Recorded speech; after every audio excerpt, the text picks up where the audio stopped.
Imágenes, sonidos, olores, sensaciones, emociones, otras personas, pensamientos, nosotros como seres corporales y como cerebros es lo que a diario enfrentamos. Pero ¿qué es el cuerpo y qué es la mente? ¿Cómo es que recordamos algunas cosas y otras las olvidamos? En este libro de La mujer temblorosa o La historia de mis nervios, Siri Husband viene a mostrarnos eso, a diseccionar un poco nosotros como criaturas pensantes y por qué es que tenemos personalidad o muchas personalidades también. Y hasta ahí termina un poco, empiezan, ¿no? Los primeros 30 segundos. Ya les había dicho que los primeros 30 segundos sí que son una locura. Yo definitivamente esta es como la toma número 50 porque es difícil poder decirles en los primeros 30 segundos a ustedes, este libro es una joya, porque eso lo es. Recuerden que este formato es un poco de improvisación, así que me disculpan si empiezo como a tener esas muletillas comunes de cualquier persona que está al mismo tiempo organizando las ideas y hablando un poco. Para poder hablar un poco de este libro de Siri Husband ya un poco más en calma, me gustaría leerles por qué este libro se titula La mujer temblorosa o la historia de mis nervios. Y esto sucede, es digamos que una anécdota que ella cuenta, y es que cuando les voy a leer literalmente lo que ella dice. Dice: en mayo de 2006 me encontraba al aire libre y comencé a hablar sobre mi padre fallecido. Ella tenía que dar un discurso, digamos que a modo de memorial del padre fallecido hacía 2 años. Y nada más al abrir la boca, al empezar a hablar, empecé a temblar de manera descontrolada. Temblé ese día y volví a temblar en más ocasiones. Y de aquí se desprende todo este libro. Es un poco seguirle la pista a esta patología de ella, porque ella, a la edad que ella tenía en ese momento, no recuerdo bien la edad, pero ya era una mujer madura, ella decía que no le había pasado eso en público, y menos sabiendo que ya había preparado el tema. Ella no era una mujer, digamos por así, nerviosa, pero ella en ese momento percibió, ella lo explica así, una partición un poco de su personalidad o de su propio ser. Me explico. Ella dice, la mujer que estaba ahí temblando no era yo, pero sin embargo pues era ella porque ella es la que estaba viviendo esa experiencia. Y de ahí es donde, digamos, desencadena un poco la historia de lo que ella viene a hacer esa investigación en la neurociencia, en la psicología, desde la parte un poco más filosófica de por qué fue que sucedió eso y encontrar a esa mujer temblorosa dentro de ella misma. Sé que suena raro, pero a medida que vayamos hablando vamos a entender un poco acerca de la propia percepción de los seres humanos. ¿Por qué es tan importante ese intercambio vital que todos tenemos? También hay 3 cosas que puede captar como lo son tan importantes para nosotros que son: 1, la conciencia; 2, el lenguaje; 3, el tiempo. No van en ese orden, pueden ir en el orden que ustedes quieren, pero así es como yo lo organicé. ¿Cómo es que funciona la conciencia? ¿Por qué el lenguaje? Y el tiempo, ¿cómo es que lo percibimos? 3 cosas invisibles para nosotros como seres humanos, pero que a diario son las que moldean un poco nuestra vida y le hacen más sentido, depende de quién las cuente. También hay algo interesante y varias preguntas que ella hace, que ya las hice al comienzo: qué es el cuerpo y qué es la mente, cómo es que recordamos algunas cosas y por qué las olvidamos, y si hablar puede llegar a liberar a una persona de determinados síntomas o una patología como lo que ella sufrió en ese momento, que era empezar a temblar en público. Entonces, adentrémonos un poco a reconocer qué fue lo que a ella le pasó, qué fue lo que ella vivió. Esto es, digamos que, un análisis de casi todo lo que hay dentro del libro. Hay muy poco tiempo y mucho contenido, entonces voy a tratar de ser lo más rápido posible y conciso. Tal vez saque una segunda parte, pero bueno, eso más adelante. Entonces ella va contando de que ella, dentro de su familia, porque ella empieza a hablar de la experiencia propia y de la percepción que ella tenía, era que dentro de la familia de ella siempre había sufrido migrañas y dolores de cabeza que pues le impedían un poco seguir con su vida normal, pero que no era normal que ella empezara a temblar y verlo, digamos que algo sin control, ¿sí? Ella dice que, por ejemplo, dentro de lo que ella vivía de migraña, de dolores de cabeza, podía ver destellos luminosos, agujeros negros y alucinaciones que dentro de lo de las migrañas es algo era para ella normal, ¿no? No, digamos que las personas que han sufrido migrañas probablemente se sienten identificadas con eso, ¿sí?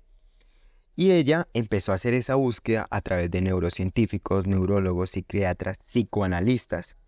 Y la idea era poder determinar desde qué perspectiva o desde qué punto de vista era que ella estaba sufriendo esa patología. Porque ella estaba viviendo eso y que no lo podía controlar. Entonces ahí es donde ella empieza a buscar, por ejemplo, respuestas en la parte de psicología con el Manual de Diagnóstico Estadístico y Trastornos Mentales, el DSM, ¿sí? Que los que sean psicólogos, pues lo más probable es que van a entender, digamos que se sientan identificados con esa referencia. Y ella empieza a hacer no solo el análisis de qué fue lo que a ella le pasó, sino a entender un poco cuál fue ese concepto de enfermedad. Porque ella dice, se los voy a leer, toda enfermedad tiene algo ajeno a nosotros e implica una sensación de invasión y pérdida de control que se evidencia en el lenguaje que utilizamos para referirnos a ella. Y ella pone un ejemplo.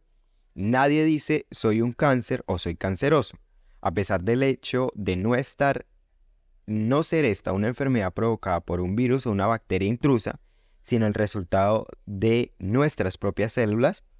Una persona dice tengo cáncer, por ejemplo.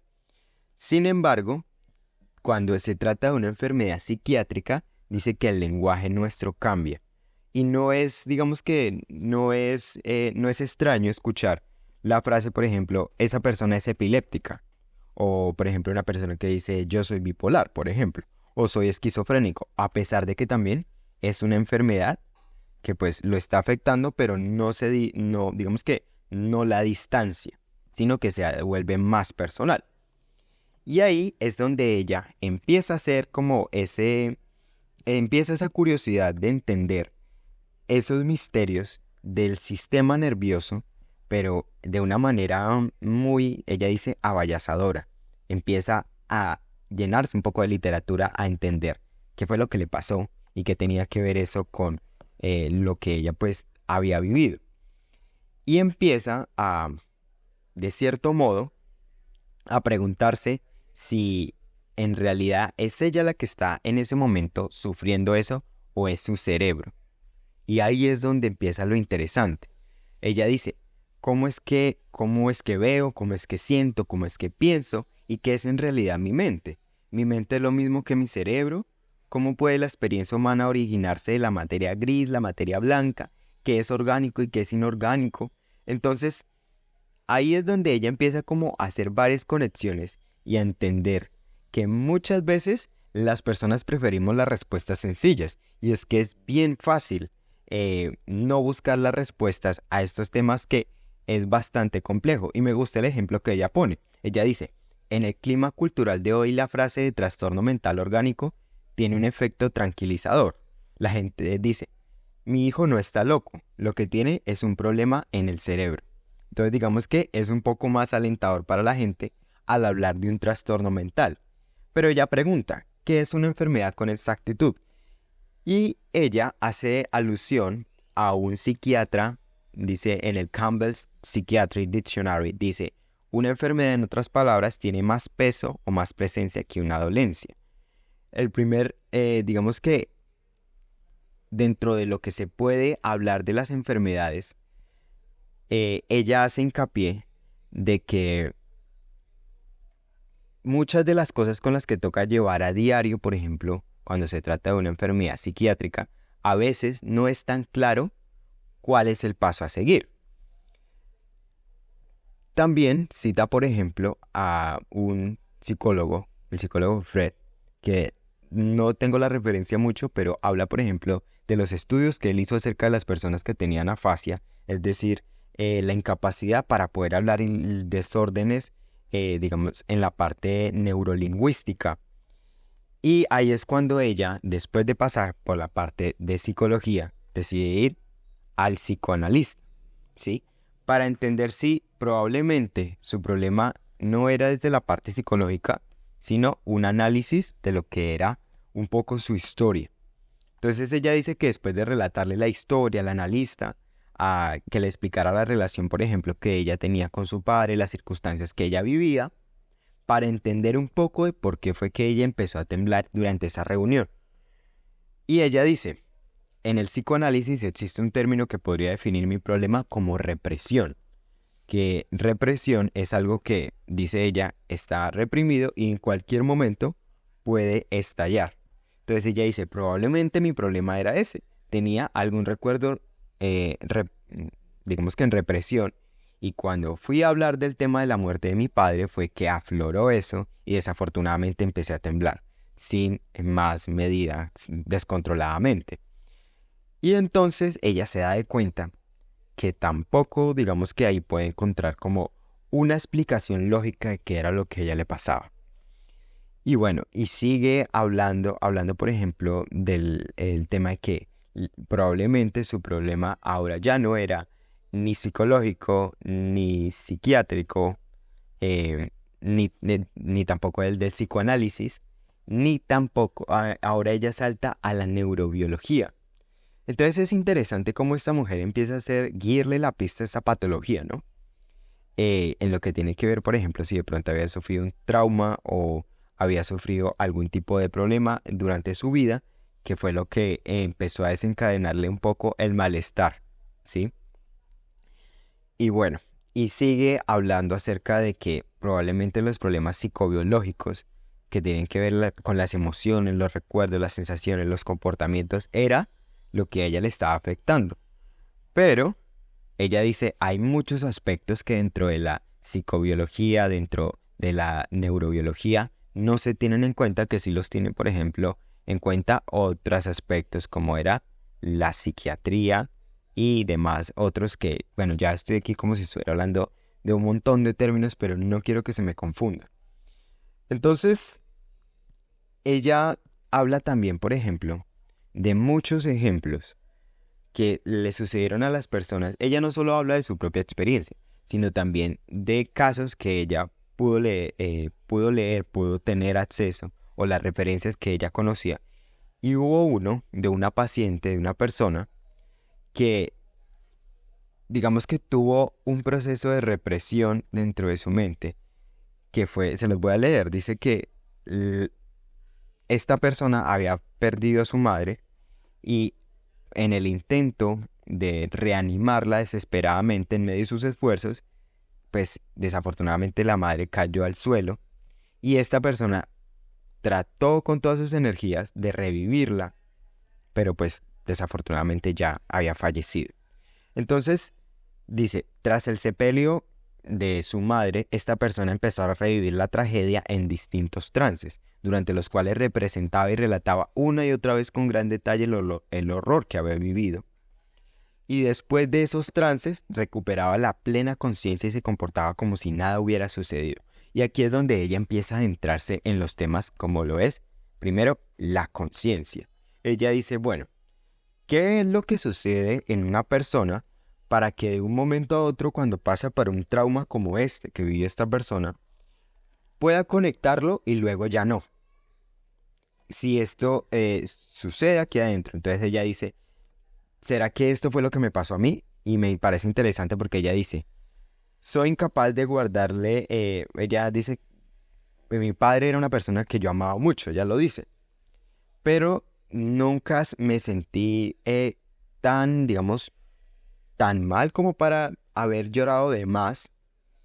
Incluso muchos meses después de su muerte, ella pues todavía no sentía como esa mala sensación, porque ella decía, desafortunadamente el padre de ella tenía un enfisema y la forma en que falleció, de cierto modo, fue muy lenta, muy prolongada, y ella no sentía como, por decirlo así, no es que no sintiera un remordimiento o un dolor, sino sintió que hizo hasta donde más se pudo, ¿sí? Entonces no sentía como esa presión, probablemente por su conciencia. Entonces, el caso que ella cita de la persona que vivió un trauma, como lo fue con el de reanimar a la mamá y bueno, y todo eso, y luego tener casi que la conciencia partida, no entender.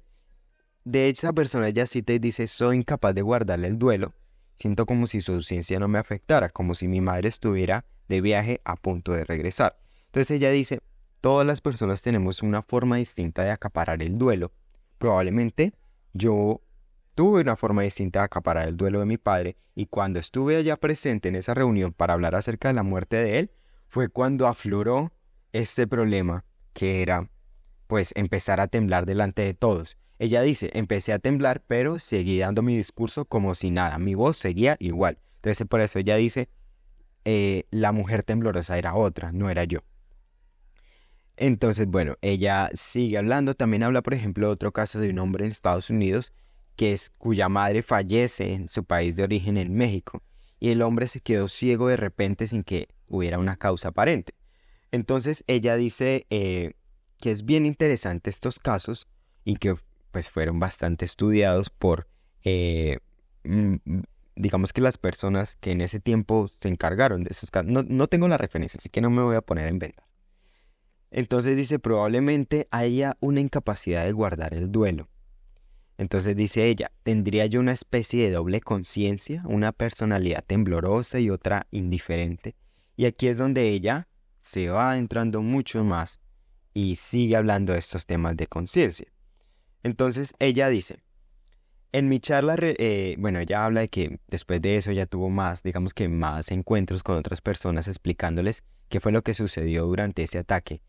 Y lo hizo describiendo bajo 3 ópticas. Primero, la de un psiquiatra, luego la de un psicoanalista y la de un neurólogo, para ilustrar cómo, desde maneras distintas en función de la especialidad de cada médico, el punto de vista va a empezar a sesgarse, ¿sí? El psiquiatra, el psicoanalista y el neurólogo probablemente vayan a encontrarse en algunos momentos al hablar de estos temas, pero todos van a tener una percepción diferente de los hechos. Entonces dice que en ese momento ella empezó a temblar. Entonces imagínense, ustedes en una reunión hablando de un tema que ustedes ya habían superado y ahora vuelve y sucede lo mismo. Empiezan ustedes a sufrir digamos que esa dolencia. En ese momento para ella era empezar a temblar y no poderse controlar. Entonces ella empieza a decir, bueno, tal vez no sea por lo de la muerte de mi padre, tal vez sea por un hecho que tiene que ver con el lenguaje. Pero hasta ese momento pues no era algo, digamos que tan lógico para ella, o por el momento no era algo que se pasara por la mente de ella, ¿sí? Entonces seguimos, digamos que hasta aquí hemos hecho un recuento de qué fue lo que pasó. Yo sé que ustedes ya deben estar maridos, ya deben estar casados, muchos de ustedes ya se fueron, ya me han dicho, si dejaron el like, gracias. Los que siguen, bueno, esto se pone más interesante. Entonces ella dice que dentro de esa reunión un médico la observó y le dijo que lo que había visto en ese momento era dentro del cuerpo de ella, o sea, a modo de ilustración, ¿no? Un paciente y un médico debatiéndose dentro del cuerpo de ella. Es decir, ella misma estaba tratando de explicarse qué era lo que había pasado delante de todas esas personas. Y entonces ella decía, me preguntaba si los ataques me sobrevenían cuando hablaba de mi padre o porque simplemente me disponía a hacerlo. Si así fuera, ¿por qué no me ocurría en otros escenarios o en otros lugares? ¿Sí? Bueno, van 18 minutos, ya casi vamos, seguimos hablando. Entonces dice, por lo visto las ideas son muy poderosas y pueden alterar nuestro estado. Digamos que es una conclusión a la que ella llega, hablando acerca un poco de cómo el lenguaje influye en cada uno de nosotros. Entonces, ella sigue escribiendo un tema como lo es sufrir un dolor crónico o tener la idea de un dolor y vivirlo. Y sin embargo, digamos que es bien interesante cómo la mente empieza a manejar el dolor. También habla, por ejemplo, del caso de unas niñas que tenían un lenguaje propio, se inventaron un lenguaje propio para poderse, digamos, comunicar. Entonces ella viene haciendo ese análisis. Y bueno, adelantándonos un poco más en el tiempo, sí, porque ya se nos acaba el tiempo, habla acerca de cómo la memoria es tan esencial para nosotros, para poder relatarnos, y cómo nosotros, como seres humanos, no podemos relatarnos nuestras historias hacia el futuro, porque solo las podemos relatar una vez, ya han pasado. Entonces dice ella que está claro de que es muy esencial nuestra memoria y que somos bastante conscientes de eso, pero que nuestro cerebro no. Somos nosotros los que le damos, digamos, un poco el sentido a todo este tema que es recordar. Bueno, ella sigue hablando, sigue mostrándonos, por ejemplo, muchos casos que me gustaría que ustedes tuvieran la oportunidad de leerlos, porque viene a contar, por ejemplo, ella empezó a medicarse para saber si de pronto lo de los nervios era algo biológico, si era de pronto algún trauma con el psicólogo, digamos que hablando con el psicólogo para entender si era que ella había tenido algo dentro de su vida que no la dejaba seguir viviendo. Y ella empezó a unir, digamos que todas las piezas, a entender un poco de qué era lo que estaba pasando dentro de ella. Entonces dice, vivir esa extraña dualidad en mi persona, me ha dejado una fuerte sensación de la existencia de un yo y de un otro que escapa a mi control. Es cierto que la mujer temblorosa no es alguien con nombre, pero es alguien que pues está conmigo y que prácticamente es como si fuera un doble mío. También interesante lo que ella viene a hablar de los dobles. Y entonces dice, ¿quién es dueño de uno mismo? ¿Es el yo? ¿Qué significa estar integrado y no separado por fragmentos? ¿Somos propiedades singulares o plurales? ¿Sí? También hace referencia a un cuento de Edgar Allan Poe que se llama El extraño gemelo, que probablemente es que lo vayamos a leer. Más adelante vamos a ver si podemos hacer un resumen de eso.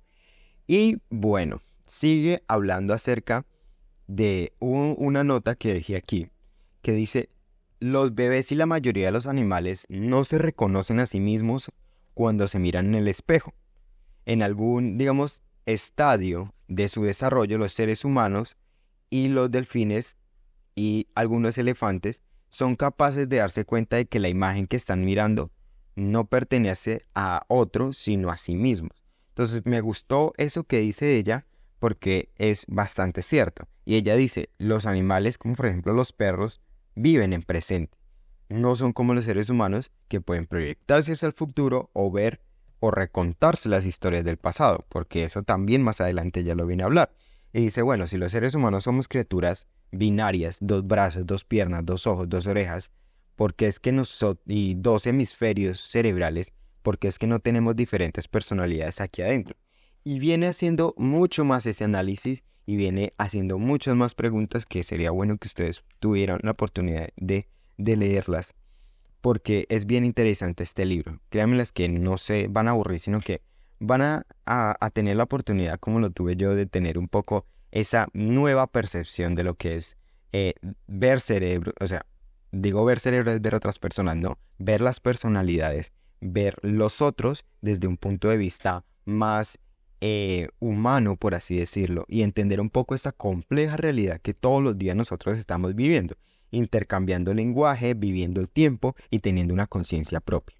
Entonces, más adelante, bueno, ella viene hablando muchos temas, muchos casos que no me alcanza el tiempo para contarles, pero sí quería contarles, por ejemplo, de lo importante que es hablar y cómo una persona, digamos, puede, si tiene la oportunidad de expresarse, cómo eso es tan importante digamos que dentro de nosotros como seres humanos. Tengo un montón de capturas de pantalla, perdón, las estoy pasando a total velocidad porque en serio que no me alcanza el tiempo. Pero por ejemplo también habla del ojo, cómo es anatómicamente la extensión de nuestro cerebro y cómo es que el ojo nos permite conectar muchas más cosas. Incluso cuando vemos otros ojos nos estamos conectando directamente con los cerebros de las personas. Entonces, dice ella, nuestras vidas comienzan como un diálogo sin palabras y sin él no creceremos. Por eso es tan importante, digamos, que la visión entre cada seres humanos, porque entre nosotros nos comunicamos muchas más cosas cuando nos vemos a la cara. Y no solo eso, también las historias que contamos. Hubo algo bien interesante que ella dice, por ejemplo, que los neurocientíficos hablan de que nosotros cuando recordamos no nos retrotraemos al suceso original, sino que más bien convocamos a la conciencia a la última vez que recordamos el hecho y durante este proceso nuestros recuerdos empiezan a mutar. Entonces, los recuerdos son una invención que nosotros tenemos tan interesante que sería bueno hablarlo en otro video o en persona cuando haya la oportunidad. Hablar acerca de esto. Habla, por ejemplo, también de por qué dormimos y soñamos, que en realidad pues no hay una respuesta certera, pero que cómo los pensamientos se entretejen con nosotros, cómo es que nuestros sueños tienen algún sentido. Entonces, ¿tiene algún sentido todo lo que nosotros estamos viviendo a diario a través del lenguaje, a través de tantas cosas que para nosotros son tan habituales? En realidad son un milagro. Entonces, bueno, aquí había otro tema, por ejemplo, habla de una teoría al final, de la teoría bicameral, que dice que nuestro cerebro cambió cuando llegamos a la alfabetización. Me gustó muchísimo esa teoría porque dice que antes del final del milenio antes de Cristo, los seres humanos tenían una mente bicameral, en lugar de una conciencia unitaria, ¿sí? Que es decir, que los dos hemisferios del cerebro funcionaban por separado y que sometidos a situaciones extremas, esos hombres del pasado oían voces que por lo general se originaban del hemisferio derecho. Me parece interesante ese apunte, no lo había escuchado antes y bien interesante todo. Entonces, gente, muchas cosas que hablar de este libro. De verdad que no tiene desperdicio este libro, se los recomiendo. Pues si a ustedes les gusta todo este tema de psicología, si ustedes todo el tiempo han tenido como esas preguntas de, bueno, ¿qué es lo que hay adentro? ¿Qué es lo que sucede dentro de las personas? ¿Por qué nosotros todo el tiempo nos estamos contando una historia? Porque es verdad, todo el tiempo nos estamos narrando algo, pero al final ¿eso para quién va? Para nosotros mismos, ¿sí? Entonces es bien interesante cómo a través del lenguaje nosotros vamos representando ese paso del tiempo, cómo es que nosotros empezamos a sentirnos, abstraemos, pensamos, decimos cosas, organizamos nuestros recuerdos, nos relacionamos con otros y ahí es donde empieza, digamos que a entretejerse todo esto tan complejo como lo es ser seres humanos. Entonces, 3 cosas para recordar, gente. La conciencia, no entendemos cómo funciona, pero existe. El lenguaje, no entendemos por qué, pero lo usamos. Y el tiempo, lo percibimos, pero el tiempo es diferente hasta para los locos. Cada uno tiene una percepción total del tiempo, muy diferente. Entonces, de esto, digamos que a muy a grosso modo, habla este libro de La mujer temblorosa o la historia de mis nervios, de esta autora fantástica que definitivamente no les va a decepcionar, que es Siri Husband, y que les recomiendo a ustedes que pues si tienen la oportunidad de leerlo, lo lean con mucha paciencia, extrayendo esos puntos y recordando que si ustedes tienen la capacidad en este momento de escuchar este audio, es porque sus cerebros son increíbles. Nuestros cerebros tienen una capacidad inmensa. Y no lo estoy diciendo a modo como si fuera de esos coach que quieren que ustedes se superen. No, lo estoy diciendo a modo de que vean sus cerebros con curiosidad y que se traten con curiosidad. Gente, eso es todo por hoy. Esto recuerden que no es un club de señoras jugando al naipe como de lectura. No, esto es un espacio casi que muy improvisado. Perdón, no tengo todo tan organizado, pero pues es la idea. La idea es poderles traer un poco ese contenido que probablemente a ustedes les interese. A mí me interesa muchísimo todo este tema de neurolingüística, todo lo que tiene que ver con psicología y vamos a seguir hablando de esos temas en unas próximas ocasiones. Gente, nos vemos, ya saben, no estoy buscando likes, no, esto es un espacio casi que personal y nos estaremos viendo por ahí. ¿Listo, gente? Chao.